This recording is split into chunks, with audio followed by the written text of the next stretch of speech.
한 주일 동안 통화하셨습니까? 예. 한 주일이 넘은 것 같은데. 네.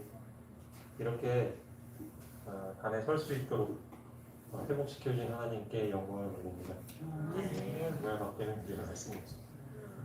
이것도 물심양면으로 또 기도해 주시고 관심 가져주신 모든 성도님들, 또 제가 해야 할 몫을 위해서 또 더 애쓰셨던 우리 집사님, 장로님들께 또한 감사를 드립니다. 오늘은 원래는 사모님인데요, 사정이 있어서 제가 오늘 바꿔서 하기로 했습니다. 부조화 선지자 29장입니다. 부조화 선지자 29장, 율법에 대한 사탄의 정의.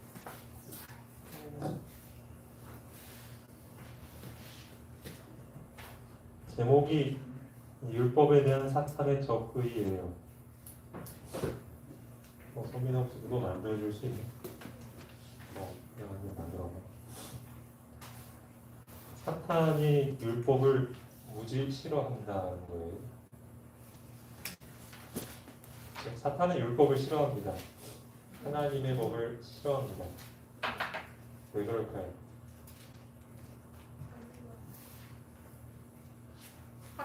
사랑에 정반대되는 게 사탄이니까 그렇겠죠. 그렇죠. 사단의 속성과 정반대죠.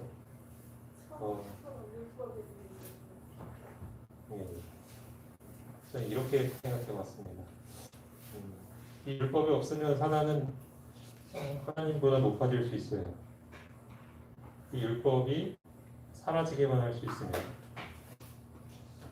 그러니까 이 율법이 결점이 있다, 이거보다 더 나은 게 있다, 이게 바로 내가 제시하는 법이다, 이게 설득만 되면 하나님보다 더 높은 자리에 오를 수 있죠. 그러니까 사단은 그 율법이 싫은 거예요. 율법이 싫다는 건 하나님도 싫다는 거죠. 왜냐하면 율법은 품성의 사본이니까요. 하나님의 성품이 고스란히 나온 거잖아요. 율법을 들여다보면 거기서 누가 보여요? 하나님이 보이는 거죠. 그러니까 싫은 거죠. 자기는 그렇게 살고 싶지 않아요. 네. 그런 생각들을 좀 해봤습니다. 사탄은 율법을 미워한다. 이런 사탄의 미움은 이제 어디까지 가냐면 이 율법을 만드신 분을 미워하고, 또 그 율법을 지키려고 하는 사람들을 미워하죠. 그리고 단순히 율법을 지킬 뿐만 아니라 그 율법을 사랑하는 사람들은 더 미워하죠. 그러니까 하나님과 그 율법을 지키려는 사람들이 모두 사단의 원수가 되는 거죠. 가만히 생각해 보면, 그래서 이 세상에서 내가 제대로 산다, 다시 말해 하나님 율법 지키며 산다, 하나님 성품대로 산다, 그러면 사탄의 미움을 받으며 산다, 이런 말이 성립이 되는 것 같아요. 그래서 우리 삶이 그렇게 녹록지 않은가 봐요. 그런 생각을 해봤습니다. 읽어보셔서 아시겠지만 사단이 이제 인류 역사를 통해서 어떻게 하나님의 율법을 무너뜨리기 위해서 애써왔는가. 물론 이제 지금 우리가 이전 시간까지 배운 그 역사까지만 이제 나오는데, 그 뒤에는 좀 개괄적으로 나오는데 한번 좀 보도록 하겠습니다.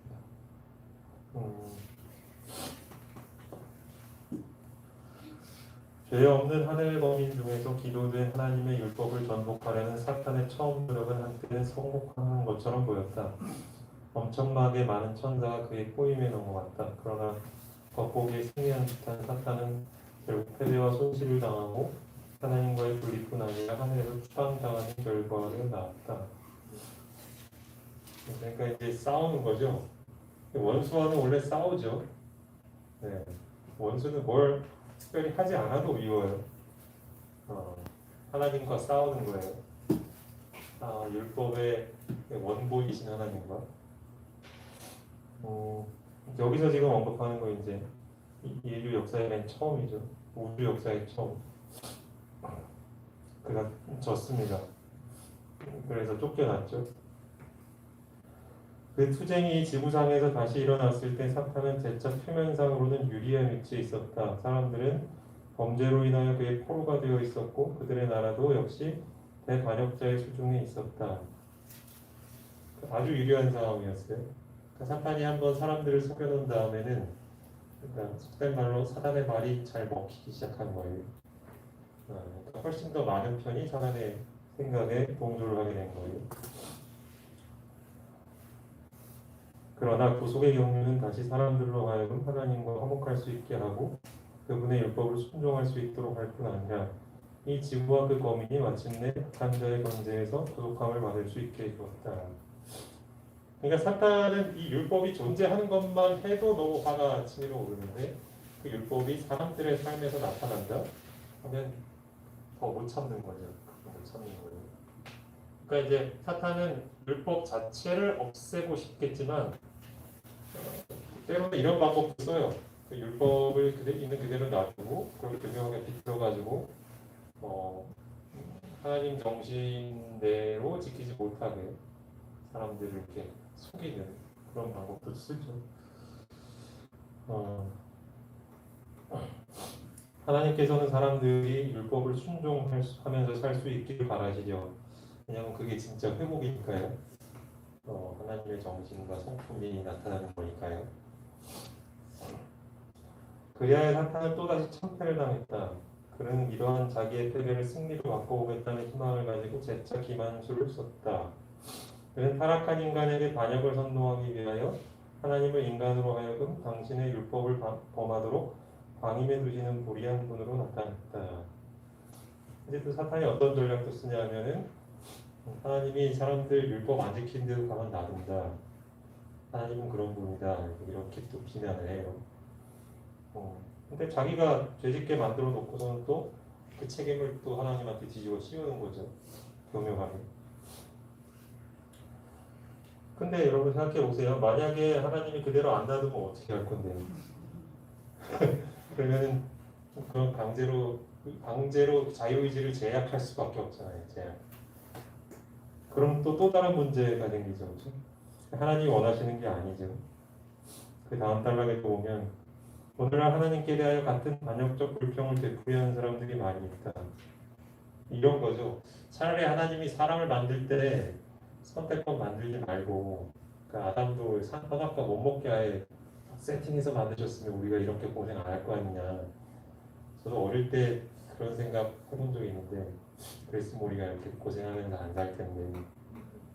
근데 그건 별로 좋지 않죠. 사람에게도 좋지 않고 하나님도 행복하지 않죠. 그들은 사람들로부터 선택의 자유를 빼앗는 것은 그들에게서 지적 존재로서의 특전을 박탈하는 것이며 그들을 단순한 자동인형으로 만든다는 것을 알지 못한다. 의지를 강제하는 것은 하나님의 목적이 아니다. 그렇죠. 하나님도 물론 답답하죠. 하나님도 자기가 만든 존재들이 자기가 가장 잘 사람들이 행복하게 할 수 있는 그 법을 안 지키고 있는 것 보면 답답하죠. 근데 일단 강제하지는 않으시죠. 만약 강제하면 또 사단이 가만 안 있을걸요? 하나님은 자기가 만든 사람이 억지로 그걸 지키도록 압박한다. 그러면 또 미련할걸요? 늘 그게 사단의 폭탄이었잖아요. 그러니까 그런 식으로 해서는 사단의 비난을 이길 수가 없죠. 그러니까 사실은 인간적인 관점에서 보면은 되게 불리한 싸움이에요. 사단은 어떻게 해도 비난을 할 수 있어요. 어떻게 해도 어떤 논리로도. 근데 이제 그것이 아님을 증명하기 위해서 하나님은 더 많은 수고와 희생이 필요해요. 지구상의 인구가 증가함에 따라 거의 모든 세상이 반역의 대열에 가담하였다. 저기 엄청 불리한 싸움이죠. 사탄이 또 승리를 얻은 것처럼 보였다. 그러나 전능하신 분의 능력이 다시 불의의 역사를 단축시키사 홍수로 이 세상에서 도덕적 부패를 깨끗이 제하셨다. 그러니까 홍수를 통해서 이제 더 이상 희망 없는 악인들을 제거하신 것이 이런 의미였다는 거죠. 이게 아니었다면은 결코 승리를 할 수가 없는 거죠. 하나님 편에서. 그 다음 성경절이 참 마음이 짠하더라고요. 이사야 26장 9절로 10절 이렇게 나와 있거든요. 혹시 있는 분들은 한때 좀 읽어보시면 좋겠어요. 주께서 땅에서 심판하시는 때 이렇게 시작하는. 네. 읽어보겠습니다. 시작. 주께서 땅에서 심판하시는 때에 세계의 거민이 이를 의를 배웁니다. 자기는 은총을 입을지라도 의를 배우지 아니하며 여호와의 위엄을 돌아보지 아니하는도다. 네. 그러니까 우리 사람은 공의의 모습을 나타낼 때 저는 그런 것 같아요. 아이들에게 공의의 모습을 세울 때는 의의가 잘 안 나타나는 것 같아요.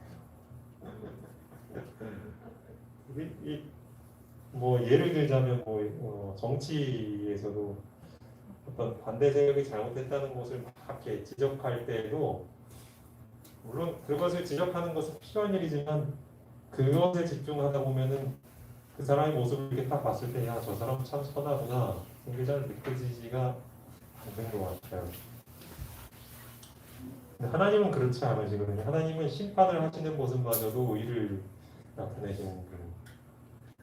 저는 그래서 그 모습이 참 궁금합니다. 하나님이 심판하실 때에 그분의 영광을 받던 사람들에게 묻고 싶어요. 어떻게 그런 모습 속에서도 의의가 나올 수 있을까? 선함이 나올 수 있을까? 그런데 이제 사람들이 그 여호와의 위엄을 전혀 돌아보지 않는다는 거죠. 이게 이제 홍수 때를 지칭해서 언급한 것 같아요. 화이트웨이는. 홍수 후에도 별로 상황은 달라지지 않았어요. 홍수 전 사람들과 노아의 후손 모두가 하나님의 권위를 무시했다. 그 후 하나님께서 이제 방법을 찾으시는 게 뭐냐면 한 사람과 그 후손을 택하시죠. 그게 누구냐면 아브라함이었어요. 아브라함과 후손. 그래서 이제 약속을 하십니다. 그 약속의 내용을 보면 거의 일방적이에요. 일방적으로 하나님께 불리해요. 다 줘요, 다 줘. 법을 잘 지키면은 이렇게 되게 해주겠다는데 법을 지키는 것보다 약속이 엄청 제가 볼 때는 커요. 너무 커요. 그래서 어쨌든 이렇게 특별한 백성을 삼으셨죠. 그러니까 이제 사단이 또 가만히 안 있죠. 그래서 이제 야곱의 자녀들이 이방인과 혼인 계약을 맺도록 해서 이제 법을 어기도록 또 만들어요. 근데 그 와중에서도 또 요셉은 충실했죠. 참 신앙에 대한 계속적인 증거가 되어 있어요. 그러니까 패턴이 계속 그렇게 가요.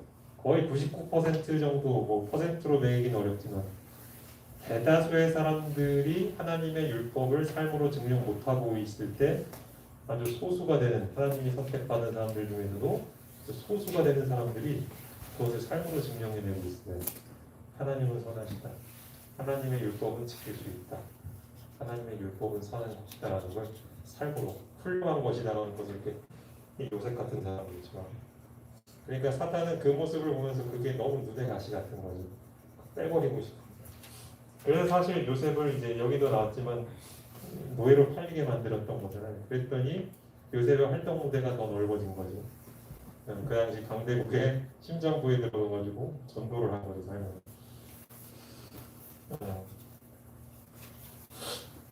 그래서 여기도 보면 바로의 궁전에서 끼친 그의 가마는 온 나라에 퍼졌으며 하나님께 대한 지식은 전국에 널리 퍼졌다.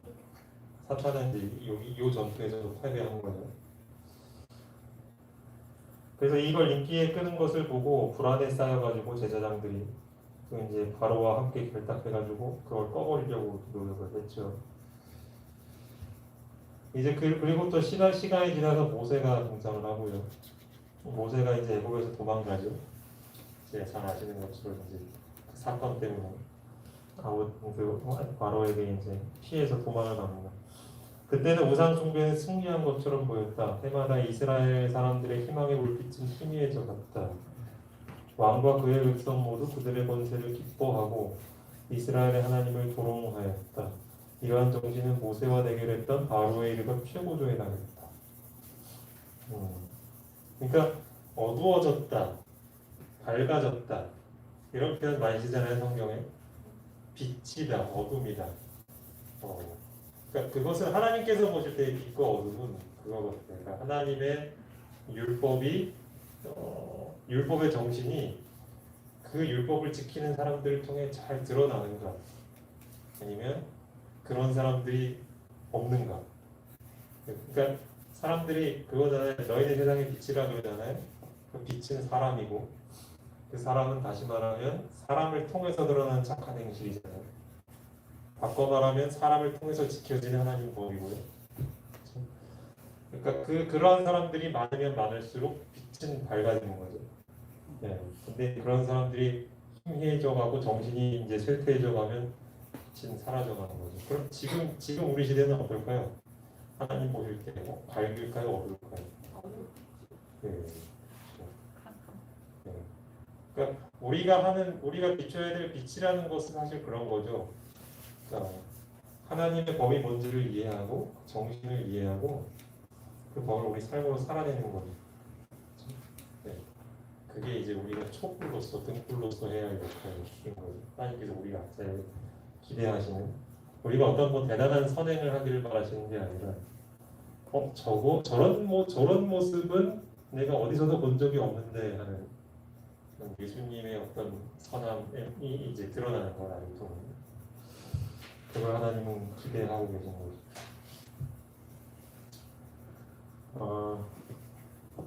이제 좀 쭉 넘어가서요. 애국 사람들이 그처럼 오랫동안 하나님께 대한 지식을 거절했으나 여호와께서는 여전히 그들에게 회개할 기회를 주셨다.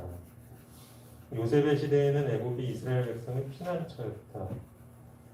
네, 그렇죠. 그러니까 하나님이 이 이스라엘 백성을 애국에 이렇게 가게 하신 것은 특별한 섭리였죠.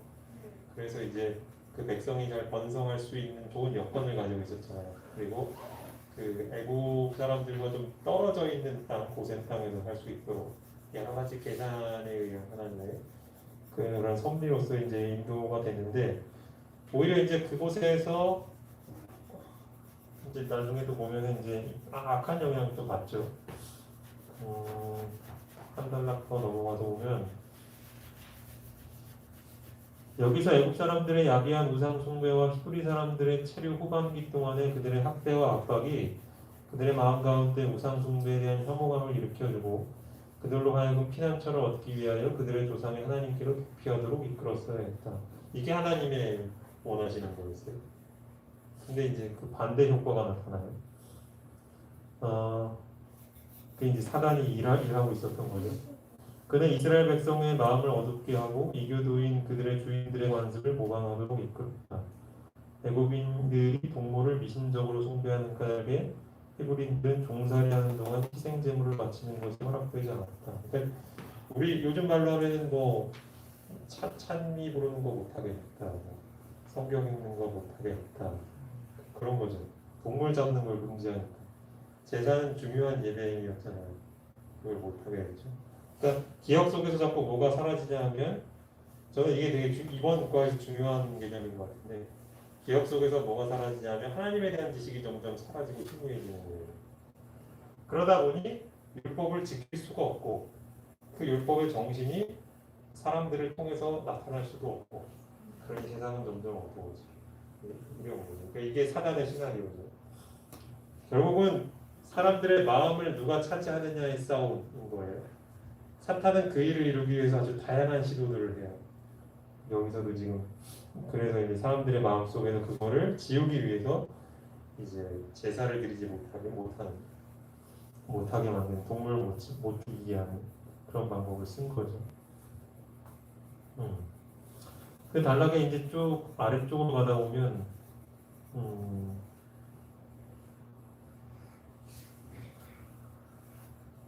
하나님께서 당신의 뜻에 관한 지식을 세상에 나타내시기 위하여 한 백성을 축복하시고 번성하게 하자 지상에서 강대한 국가가 되게 하시기로 약속하고 그 백성을 당신의 율법의 수호자로 삼으시고자 하셨다. 이게 이제 이스라엘에 대한 하나님의 원래 의도였죠. 그런데 사탄은 바로 이 백성의 마음에서 하나님께 대한 기억을 말살시킬 목적으로 그들을 어두움과 속박 가운데 붙들어 두고자 했다. 그렇죠? 기억 속에서 하나님이 사라진다. 이거만큼 무서운 게 없는 것 같아요. 저도 이제 지난주 코로나를 이제 걸리고 나서 이제 좀 이제 아프면서 드는 생각이 뭐냐면 뭐가 제일 힘드냐면 이 머릿속에 하나님에 대한 생각을 떠올리고 묵상하는 게 너무 힘들더라고요. 그게 안 되니까 너무 되게 힘들더라고요. 그게 안 되기 시작하면 자꾸 어떻게 하냐면 이전에 하던 습관들이 막 나와요. 그러니까 하나님 아닌 것들, 내가 관심이 있었던 것들, 그러니까 그런 쪽으로 생각이 기울어지고 그게 참 어렵더라고요. 네. 그래서 평안할 때, 건강할 때 해야 될 연습, 조금이라도 내가 평안하고 건강하다면 내 머릿속에 하나님에 대한 지식을 언제라도 꺼내 쓸 수 있도록 잘 저장해 두는 게 필요한 것 같아요. 그래야 지금보다 몸이 약할 때, 또 생각지 못한 병에 걸렸을 때, 그때에도 내가 연명할 수 있는 어떤 영적인 양식, 그게 있어야지 그 어려운 시기를 버텨낼 수 있을 것 같아요. 그 생각을 좀 많이 해보는데 여기도 그런 얘기가 나오죠. 사탄도 그걸 잘 알기 때문에 이스라엘 백성의 마음속에서 하나님께 대한 기억을 말살시키려 하는데 아주 집중한 거죠. 집중.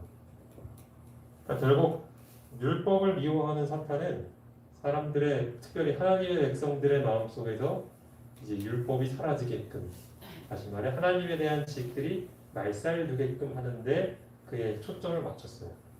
네. 이제 그리고 나서 이제 출애굽하기까지 오히려 하나님의 영광이 나타났던 장면들이 설명이 되죠. 사탄은 오히려 바로를 통해서 출애굽을 방해하려고 했지만 오히려 하나님은 그것을 이용해서 그분의 영광을 나타내셨죠. 그래서 그 주변 애국인들에게까지도 영향을 미치게 됐고, 또 아시는 것처럼 출애굽할 때 그들 중에 일부는 또 같이 따라하기까지 했잖아요. 그런 전도를 하셨죠, 하나님.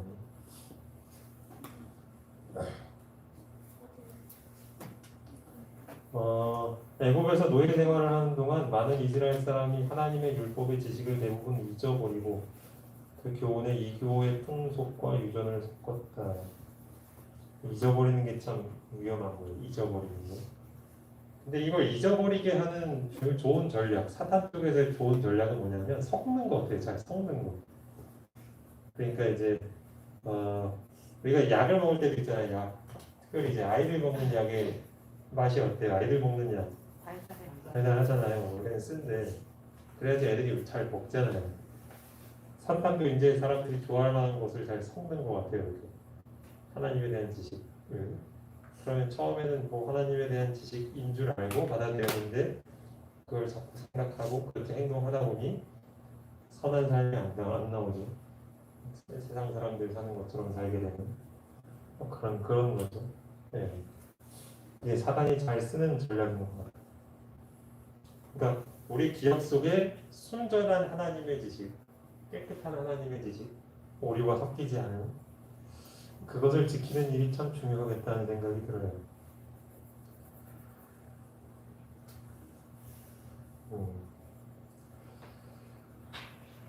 이스라엘 백성들이 사실은 애국에서 오랫동안 살면서 우상 숭배 영향이 많이 많았죠. 그래서 출애굽하고 나서도 이제 그것 때문에 고통을 받게 되잖아요. 여기도 이제 나오죠. 시내산에서 하나님께서 이제 이스라엘 백성들을 모아놓고는 3일 동안 준비하라고 하고 하나님께서는 아주 위험 있고 두려운 모습으로 나타나셨죠.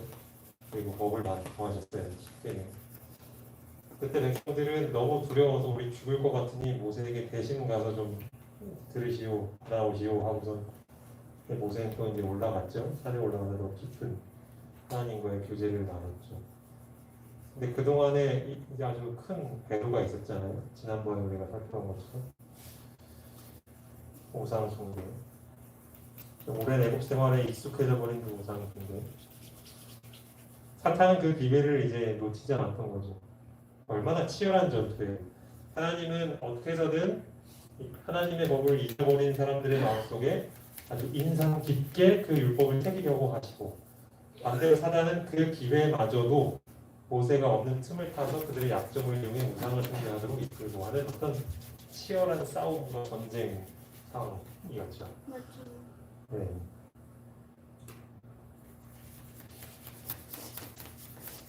그 모습을 이렇게 지켜보고 있는 우주 거민들은 이제 알았죠.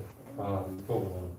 만약에 사탄이 하나님 대신에 우주의 우두머리가 되면 우리는 이런 통치를 받아야 되는 거구나를 이제 너무 확연하게 보게 되는 그런 장면이에요. 재밌는 것은 이 부자선자 29장에 보면은 사탄의 전략이 이제 그 이후에도 오면 10계명의 매 조항에 대한 싸움을 추진시켜 나갔다 그런 표현이 나와요.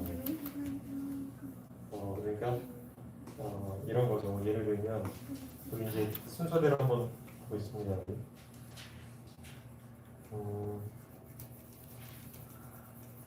네, 다섯 번째 계명. 다섯 번째 계명 뭔지 다 아시죠? 다섯 번째 계명. 부모를 공경하고. 근데 그것에 대한 의무를 약화시키려고 이제 노력하고 있다. 왜냐하면 부모를 멸시하는 자녀는 하나님을 존중할 수 없기 때문에. 그리고 이제 살인하지 말라는 계명, 몇째 계명이죠? 여섯째 계명. 그 여섯째 계명도 교묘하게 이것을 종교의 한 부분으로 섞죠. 그래서 사람을 죽이는 일을 마치 어떤 신성한 예배 행위인 것처럼 참 끔찍한 일이에요, 그렇죠? 여기도 이제 설명이 몇 가지 나오는데 예를 들어서 이제 자기의 자녀를 뜨겁게 달군 그 우상 위에다가 올려놓고 그 불을 잘 통과하면은 그 신이 잘 받아줬다. 그리고 그렇지 못하면은 신이 아직도 노랬구나. 이런 식으로 이해하게. 그래서 그 아이는 그냥 제물로 들이서 죽이는 그런 끔찍한 살인이 정당화되는 종교들이 그 당시에 이제 우상 숭배였죠. 이런 식을 통해서 이제 이 법을 무너뜨리려고 했었던 거예요. 그리고 일곱 번째 계명이 뭐죠? 일곱째 계명. 일곱이 살인하지 말라, 간음하지 말라, 도둑질하지 말라, 여덟째. 간음하지 말라, 일곱째. 잘 아시는 것처럼 그 역사에서 그 이방인들의 예배의식 가운데 이 성행위는 이제 빠지지 않는 거죠. 그렇죠?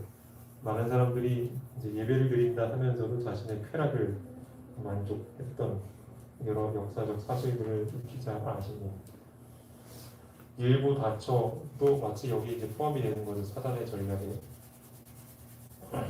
이렇듯 10계명의 한 계명들을 그와 반대되는 어떤 프레임, 어떤 당시의 문화, 종교들을 이렇게 만들므로 이스라엘 사람들이 이제 무너지게 법을 지키지 못하게 하는 것이 하나의 전략이었죠. 그러한 사람들이 사는 세상 가운데서 그것이 진짜가 아니다라는 것을 이제 몸소 보여줘야 했던 게 이스라엘 백성들의 사명이었고요. 네.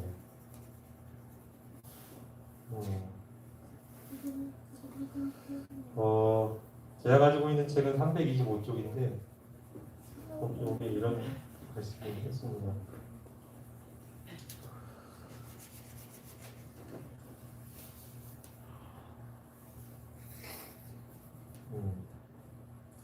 그분의 아들의 희생으로 말미암아 그들이 다시 하나님께로 돌아갈 수 있는 길이 열렸다. 그들은 그리스도의 은혜를 통하여 아버지의 율법을 순종할 수 있게 되었다.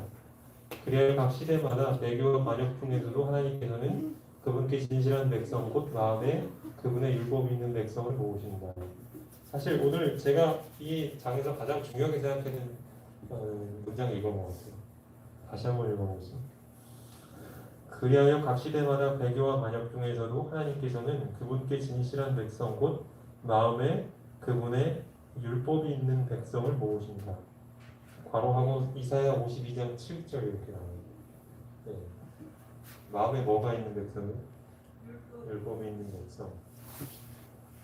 다윗은 시편에서 자주 어떤 표현을 썼냐면 내가 주의 율법을 너무나 사랑한다 이런 표현 많이 쓰더라고요. 주의 율법을 너무나 사랑한다. 제가 하나님의 율법이 뭔지를 별로 생각 안 했을 때는 그 표현이 되게 피상적이고 뭐 아무렇지 않게 그냥 넘겼거든요. 근데 이 율법을 알면 알수록 느끼는 건 뭐냐면 어떻게 이 율법을 사랑할 수 있지? 하는 생각. 율법 짐스러운 거. 지키지 않으면 하나님께 혼나는 거. 약간 이런 식으로 사고가 제 어떤 마음 한켠에 이렇게 자리 잡고 있었던 것 같아요. 그리고 실제로도 실제 삶에서 사실 신앙은 현장이잖아요. 현실. 신앙은 현실을 떠나온다 해서 신앙은 굉장히 힘이 없잖아요. 의미가 없고. 근데 그 율법들을 지키려고 우리가 부단히 애쓰는 과정에서 저는 그렇게 느꼈어요. 율법을 그냥 다른 사람들 앞에서 지키는 것처럼 흉내내는 것도 되게 힘든데 어떻게 다윗이 얘기한 것처럼 내가 주의 율법을 너무 사랑해서 맨날 입으로 이렇게 읊조린다라고 그러는데 어떻게 그게 가능하지? 그게 굉장히 큰 부담과 짐이었거든요. 저도 사실 그 단계에 오르는 것이 여전히 제 책임감으로 느껴져요. 우리가 그 정도는 돼야지 세상의 빛이라고 할 수 있을 거 아니에요. 세상의 빛. 네. 저 같은 경우는 네. 다 지키지 못하더라도 율법 자체의 의미를 이렇게 조금 이해하고 나니까 율법이 너무 사랑스러운 마음이 들고 이거야말로 즐기고 즐겁구나 그런 그 어떤 경탄이 오더라고요. 제가 다 따라하지는 못하지만 그렇죠. 그 율법에 대한 어떤 영향을 맞아요. 우리가 해야 할 경우, 저는 그 단계가 이제 우리가 반드시 거쳐야 할 시작 단계인 것 같아요. 그러니까 비록 지금 내 삶이 그대로 하나님의 법을, 하나님은 그냥 하나님의 삶 자체가 법이잖아요. 그냥 하나님 무슨 말을 하시든 말을 안 하고 그냥 영광의 빛만 나타내셔도 그냥 그게 법이죠. 법이랑 똑같아요. 사랑과 공의와 사랑. 어떻게 설명을 하면 좋을까요? 이 십계명 발표하실 때도 그냥 그분이 이렇게 나타나시기만 한데 사람들이 막 두려워 떨잖아요. 그러니까 그분의 어떤 존재 자체에 그분의 성품이 드러나고 법의 정신이 드러나니까. 그러니까 아직 우리는 그런 단계가 아니잖아요. 근데 그래서 우리에게 꼭 거쳐야 될 단계가 지금 진짜 말씀하신 그 단계인 것 같아요. 그 법이 얼마나 아름다운가. 내가 그렇게 살 수 있다면 그게 얼마나 나에게 큰 행복이고 특권일까. 이렇게 내가 먼저 마음이 설득이 되는 일. 그게 있어야지 그 다음 단계로 갈 거 아니에요. 그럼 나도 그렇게 살고 싶다. 그렇게 살려면 어떻게 해야 되지? 그러면서 그 답을 찾기 위해서 성경을 펼 거 아니에요. 성령님이 길을 키우고. 그래야지 우리도 지금 여기 나와 있는 이 법을 두고 벌어지는 이 역사의 싸움에서 하나님의 편에 서서 싸우는 군사처럼 될 거 아니에요. 네. 마음에 그분의 율법이 있는 백성을 모으신다. 제가 이걸 보면서 어떤 장면이 머릿속에 상상이 되냐면 마치 거대한 자석이 하나 있다고 생각이 됐어요. 큰 자석. 이제 하나님이 이제 큰 자석을 이렇게 들고 계세요. 예를 들어 재림하시. 그러면 그 자석은 어떤 자석이냐? 우리가 자석은 보통 쇠붙이를 걸러내잖아요. 그래서 모래와 철가루를 이렇게 섞어놔도 이렇게 자석으로 쭉 하면 철가루만 싹 붙잖아요. 그런 것처럼 예수님 재림하실 때 자기 백성을 하늘 이 끝에서 저 끝까지 사방에서 모으신다 그러잖아요.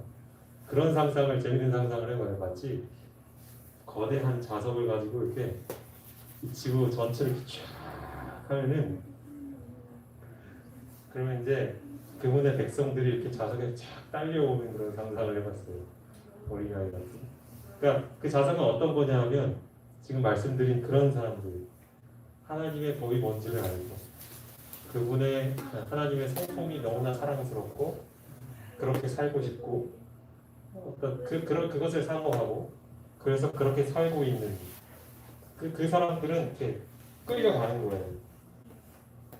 그런데 사람들이 볼 때는 정말 야, 저 사람은 만약에 하나님이 그런 자석을 이렇게 들면 가장 먼저 딸려 올라갈 것 같은 사람인데 안 딸려 올라가는 사람들도 많겠죠. 네.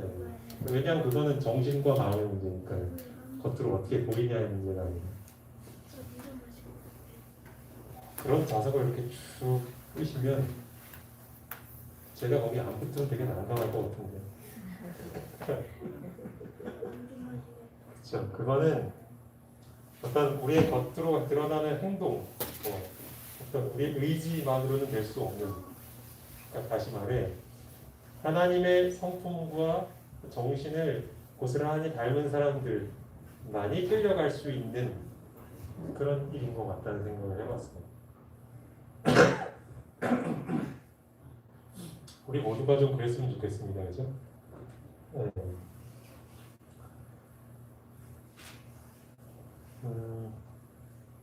그 뒷페이지도 보니까 그런 비슷한 장면이 나오네요. 이제 이 책의 후반부에 꽤 많은 부분에서 이제 뭐가 나오냐면 예수님의 재림 장면과 그다음에 십계명을 반포하실 때의 장면을 이렇게 서로 비교를 하는 장면이 나오더라고요. 굉장히 두렵죠. 하나님의 율법이 선포되는 것도 사실은 너무나 두려워서 그 당시 이스라엘 백성들이 엎드려서 어쩔 줄 몰라 했는데 그 율법을 가지고 이제 재판을 하게 될 그 장면에는 얼마나 더 두렵겠는가 하는 말이 나오면서 근데 이런 똑같은 장면을 보고서도 두 가지 부류로 싹 나눠지는 거죠. 아까 제가 마치 쇳가루와 모래가 이렇게 분리가 되는 것처럼 똑같은 하나님의 위엄 있고 두려운 영광이 나타남에도 불구하고 어떤 사람들은 그것을 보고서 피하는 사람들 마치 엔극과 엔극이 이렇게 쭉 가면 갈수록 계속 밀려가듯이 하나님의 영광이 가까이 내려오면 내려올수록 안 보이는 쪽으로 피하는 사람들과 그리고 그분을 고대하고 기다렸다는 듯이 고개를 들어서 기쁜 표정으로 맞이하는 사람들 두 부류로 싹 분리가 되는 듯한 모습. 근데 결국 그 두 부류가 나눠지는 기준이 뭘까? 가만히 생각을 해보니 그냥 제 말로 표현을 해보니까 아까 제가 읽었던 그 문장인 것 같아요. 마음속에 그분의 율법이 담겨져 있는다는 거죠. 그 율법을 이해하고 그래서 그 율법을 너무나 사랑하고 그래서 그 율법을 내 마음속에서 잊어버리지 않도록 지키고 그것을 삶으로 살아내는 사람들 그런 사람이 될 때에 그리고 그 순간에 하나님의 편으로 이렇게 쫙 그분의 영광을 보고도 두려워하지 않을 만큼 하나님과 동화된 너무 비슷해진 그런 사람이 될 수 있지 않을까 하는 생각을 좀 해봅니다.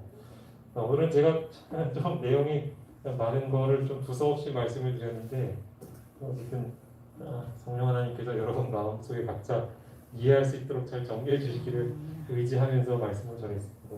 제가 기도하고 마치겠습니다. 사랑의 아버지 하나님 이제 얼마 때가 남지 않았습니다. 하나님과 사람 사이에는 치열한 전투가 벌어지고 있습니다. 우리가 그것을 의식하지 못하고 있든 의식하든지 말입니다. 그 속에서 하나님께서는 주님의 율법을 삶으로 증거할 만한 사람들을 고대하고 계시고 또 그 사람들이 우리가 되기를 바라고 계심을 생각해 봅니다. 우리가 이제 얼마 남지 않은 때에 우리의 마음으로 진심으로 주님의 율법을 이해하고 살아가는 그런 백성이 되고 싶습니다. 저희의 남은 삶, 그 일을 위하여 더욱더 시간과 노력을 투자하고 우리 하나님의 말씀을 통하여서 주님이 어떤 분인지 그 율법이 얼마나 위대하고 훌륭한 것인지 그것을 날마다 알아가고 깨우쳐가는 그런 우리 모두 공평교회 교우님들 될 수 있도록 축복해 주시옵소서. 예수님의 이름으로 기도합니다.